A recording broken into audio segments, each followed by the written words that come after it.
Allahu të lejërahu. Këtu ka për kuptim atë shokun që e ke të afër, mikun, komshiun, që ai kur ka qenë i smut s'ke shku me bëj vizitë. Asa shkoj nesër, shkoj pas nesër, thot isha i smur dhe ti nuk më vizitove. Ja kemi bërë 5 gjona, nëse e ndjenjë atëherë në besimtarit në trupat tuaj, 5 gjona ja kemi bërë njëri tjetër. E para mi dhënë selam. Assalamu alaikum. Fjala më e madhe që mund t'i japësh atij. Mi dhënë selam. Me ndihmu nëse ka hall. Me ndihmu. Por mos me lënë me lyp, po me gjurmuat. Pejgamberi sallallahu alaihi wasallam janë disa thot në mesin tuaj që quhen gurata.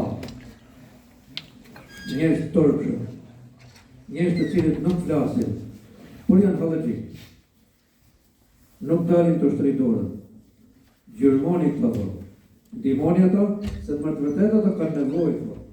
Dhe nëse veproni kështu, Allahu xhelaluhu thot, unë do t'ua kthej mirësinë juve. Ishe i sëmur dhe nuk merë dhe për vizitë. Pra, vizitoj atë, sepse ke krejt një nga sunetet e pejgamberit sallallahu alaihi wasallam. Thot me i shku, por aja është aratis, burg, me i bo vizit me e patë vajnë besimtarë. Me i shku kur të desni, me i falë gjenazën, me regullë e të dërë. Këja ke përsh, besimtari. Me jarujt nejën e familjes, kur është atë dhe kur nuk është atë. Pra, mos e spionani, mos e shkatroni, mos e dëmtoni, për mbanje. Thot ishe i uritur, nuk më shtyret. Ka për kuptim, me gjërmu njeriu i cili ka nevojë për ushqim.